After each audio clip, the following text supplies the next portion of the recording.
In the Battlefield 4 single-player campaign, you play Sergeant Wrecker, a member of a special forces group known as Tombstone.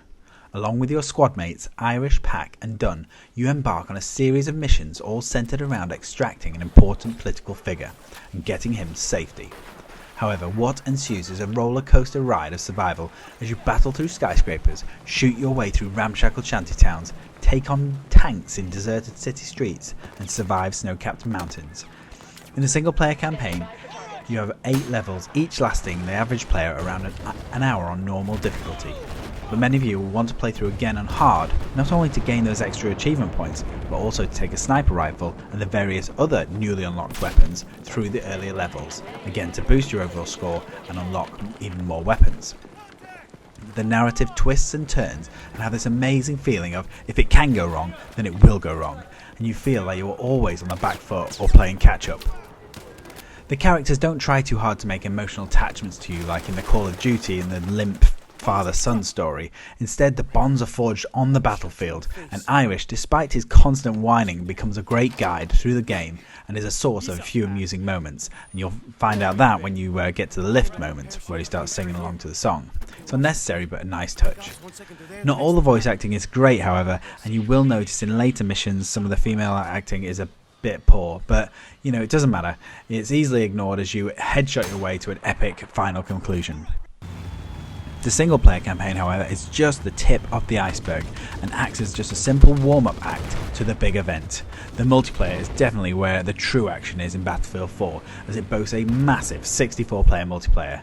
It really is the daddy of multiplayer games, well, at least until Titanfall, and now there's a bit of a battle.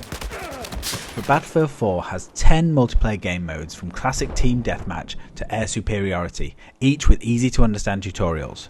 The beauty about the Battlefield multiplayer is the teams. One-on-one deathmatches can put fresh meat against the more experienced player, and it can be a very one-sided event. But with Battlefield, it's much more centered around the teams.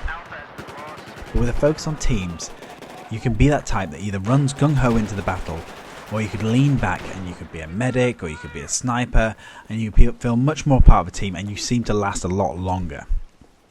Especially in the masses of the varied maps. And there is a lot of them. Throw in some fantastic customization options, and with more XP than you can throw a grenade at, minutes will turn into hours as you steadily improve and make a few friends on the way. It's not all sweetness and light though, however, as the Xbox One version is not the best looking version of the game out there. The PS4 and PC do enjoy deeper textures and some lighting improvements. Obviously, it's better than 360 and the PS3 versions, but to be totally honest, I prefer the Xbox One controller over the new PS4 controller.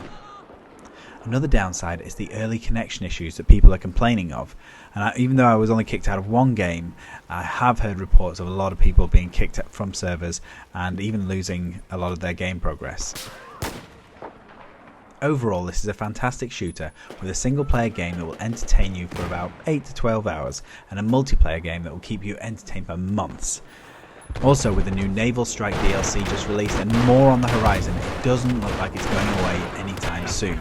So if you are choosing between Call of Duty or Battlefield 4, then my advice would be to go for this, as it feels a more complete and well-rounded package. I mean, the new Halloween and Predator-themed DLCs for Call of Duty are tempting, but they're ultimately short-lived gimmicks. With a better story, better visuals, and better online experience all round, this round has to go to Battlefield 4.